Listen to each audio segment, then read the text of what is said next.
Imagine walking into a modern kitchen. You open a stainless steel refrigerator, a marvel of 21st century engineering designed to stall the inevitable march of decay.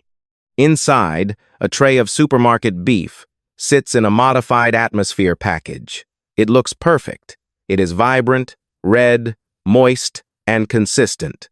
Yet, if the power fails for a mere 48 hours, or if you leave that meat in its plastic tomb for 5 days, it transforms. It becomes a gray, nitrogenous slurry of bacterial overgrowth. This is the fragility of the cold chain. We have built a civilization that can fly to the stars but cannot keep a piece of protein stable without a constant tether to the electrical grid. Now, shift your gaze across the centuries. Step into a smoke-blackened manor kitchen in the year 1150. There is no humming compressor. There is no plastic. Instead, hanging from the oak rafters, exposed to the ambient air, is a side of salt-cured pork. It has been there for 14 months. It has endured the humid heat of summer and the damp chill of autumn. When sliced, the interior is not rotten. It is a deep, translucent mahogany. It is shelf-stable, nutrient-dense, and biologically fortified. The modern observer has been conditioned to call the first scenario hygienic and the second dangerous. We have been taught that our ancestors lived in a state of perpetual food poisoning, saved only by luck. This is not just a historical error. It is a fundamental misunderstanding of biochemistry. Our ancestors were not lucky. They were master practitioners of applied physics and microbial warfare. They did not fight nature with synthetic barriers. They harnessed the laws of thermodynamics and osmotic pressure to create food that was, quite literally, immortal. The paradox of the modern era is that our food rots faster because we have optimized for speed rather than biological stability. We are told that modern meat processing is the pinnacle of safety, and in a sense, it is. The use of industry-standard rinses and government-approved additives ensures that pathogens are suppressed just long enough to reach the checkout counter. But this is a temporary truce with decay. The industry focuses on the wet aging process. By sealing meat in plastic, we prevent moisture loss. For the producer, this is a victory of quantity. Moisture is weight, and weight is profit. However, by retaining this water, we maintain a high level of water activity. In the world of microbiology, water activity is the ultimate currency. High means that bacteria have the solvent they need to transport nutrients and reproduce at exponential rates. Modern meat is essentially a high-moisture environment held in a state of artificial suspension. It is a biological ticking time bomb that requires a massive, energy-intensive infrastructure to keep from detonating. When we call this freshness, we are participating in a linguistic illusion. True freshness, in the medieval sense, was not about the time since slaughter. It was about the state of the protein. Medieval preservation was an exercise in scientific stability. By utilizing the principle of osmotic pressure, they didn't just salt the meat. They initiated a total cellular restructuring. They forced the water out, lowering the below the threshold where spoilage organisms can survive. They replaced the volatile water with stable minerals and used hardwood smoke to deposit a microscopic layer of phenolic compounds, a natural armor that modern science confirms is more effective than many synthetic preservatives. The industry today has replaced this patient mastery of lactic acid barriers and dehydration with a reliance on the cold chain. We have traded a 1,000-year-old knowledge of molecular stability for a fragile dependency on the power grid. We haven't made food safer. We have simply made it more dependent on a system we do not control. Have you ever wondered why your ancestors could travel across oceans with a bag of dried beef, while your supermarket steak turns into a biohazard if your fridge door is left ajar? The answer is not that they were dirty. The answer is that they understood the science of survival better than we do. To understand why modern meat is biologically fragile, we must look at the industrial shortcut. In a world driven by a 24-hour supply chain, time is the enemy of the profit margin.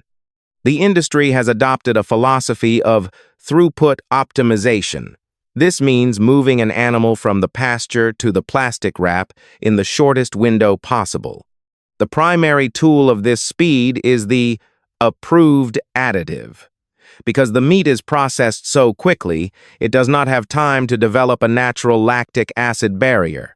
Instead, the industry relies on industry-standard rinses, diluted organic acids, or chlorine-based washes to strip the surface of the meat of its initial bacterial load. This creates a temporary biological vacuum. However, nature abhors a vacuum. Once the meat is sealed in plastic, any surviving thermophilic or psychotrophic bacteria find themselves in a moisture-rich environment with zero competition. Furthermore, consider the wet aging paradox. In modern processing, meat is aged in vacuum-sealed bags. This prevents the loss of mass through evaporation. While this sounds efficient, it traps the blood and cellular fluids, the very substances that fuel rapid spoilage. Modern meat is essentially bathing in its own volatile organic compounds.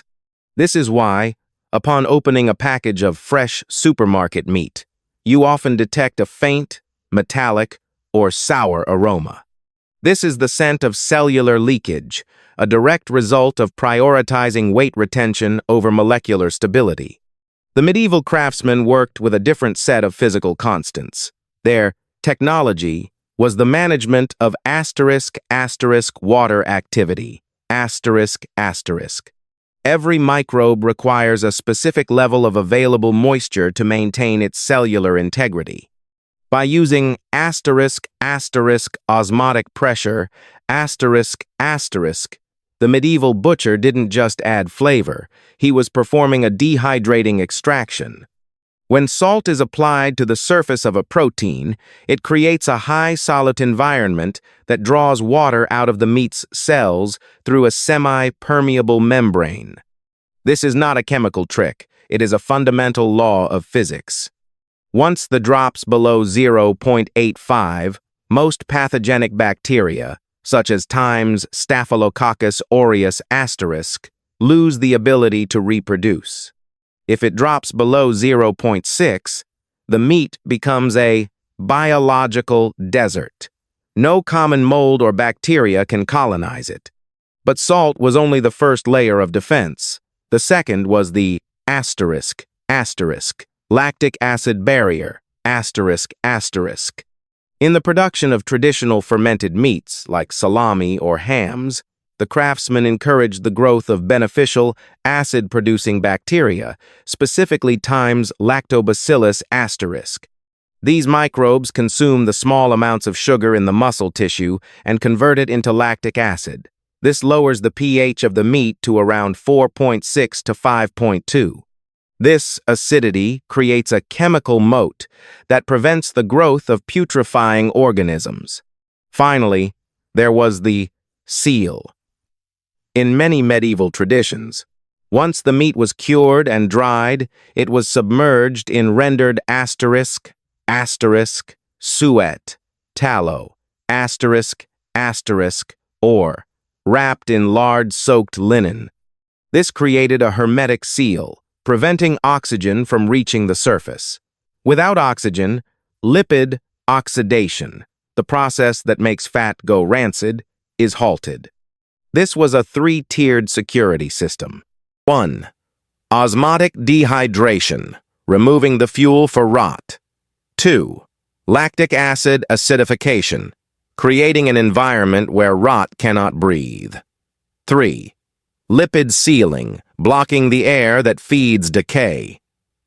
This process took months, sometimes years. It could not be rushed because the diffusion of salt into the center of a large muscle group is governed by the laws of molecular migration. You cannot speed up physics.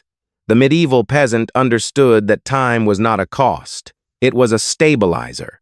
When you compare this to the modern 24-hour cure, which uses high-pressure injection of brine to force moisture and nitrates into the meat, the difference becomes clear. The modern method adds weight and mimics the color of a cure, but it fails to achieve the deep molecular dehydration required for true shelf stability.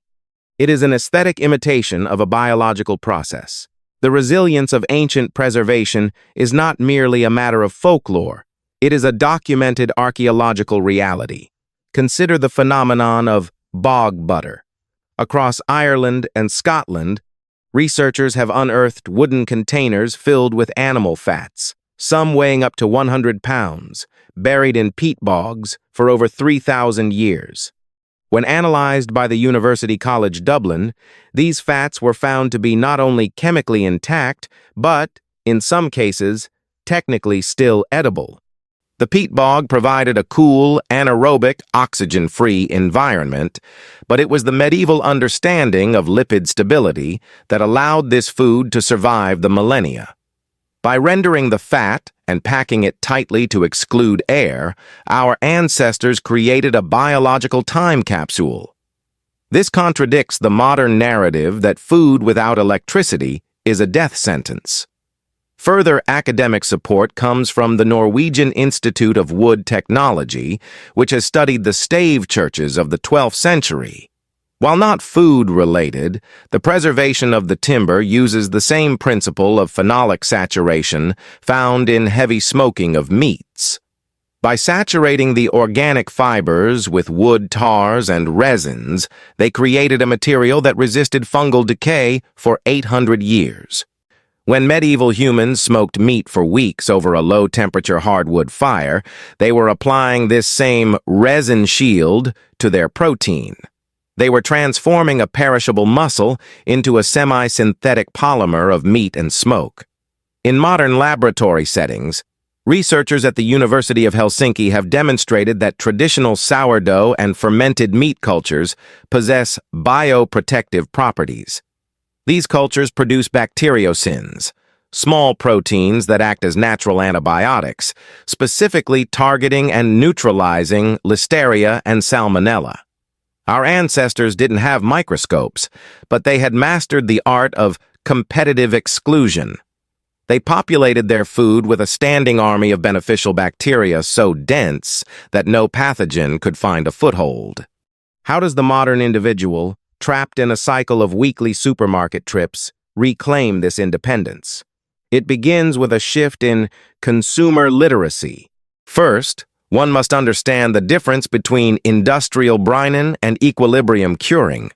Most cured meats found in the modern approved additive aisles are injected with water, phosphates, and fast-acting nitrates. This creates a product that looks cured but still has a high water activity. To find true stability, look for dry cured products that have lost at least 30% of their original weight through evaporation. This weight loss is your guarantee of safety. It is the physical proof that the water fuel for bacteria has been removed. Second, consider the math of the larder. A modern chest freezer costs approximately $500 to purchase, plus an annual electricity cost of $60 to $100. It is a system that fails the moment the grid fluctuates. In contrast, a traditional salt box, a simple wooden crate filled with coarse sea salt, costs less than $30 and requires zero external energy. By investing time, the forgotten ingredient, into the slow dehydration of protein, you move from a state of food dependency to food sovereignty. The math is simple. Modernity pays for speed with energy and chemicals. The medieval way pays for stability with patience and physics. We must confront a difficult truth. The transition from the medieval larder to the modern refrigerator was not a move from dirty to clean. It was a move from independence to dependency. Our ancestors were masters of applied physics. They understood that the world is a chaotic, bacterial battlefield, and they built food systems that could withstand that chaos. They didn't need a global supply chain or a functioning power grid to keep their children fed through a long winter. They carried their survival in their own hands, forged in salt, smoke, and time.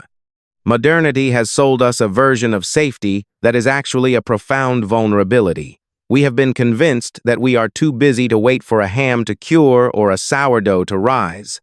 In exchange for those extra hours of productivity, we have handed over the keys to our health and our autonomy to an industrial complex that prioritizes throughput optimization over biological integrity. We have traded the resilience of the craftsman for the convenience of the consumer. But the medieval way is not lost. It is encoded in the very laws of nature we have discussed.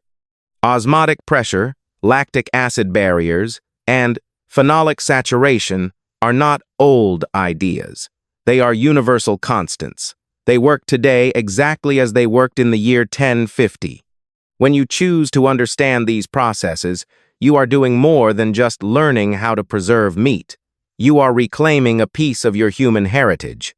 You are declaring that you are no longer a passive node in a fragile system, but a craftsman capable of harnessing the environment around you. The dirty peasant of our history books was, in reality, a scientist of the senses. He knew by the smell of the air, the touch of the salt, and the color of the smoke exactly when his food had achieved stability.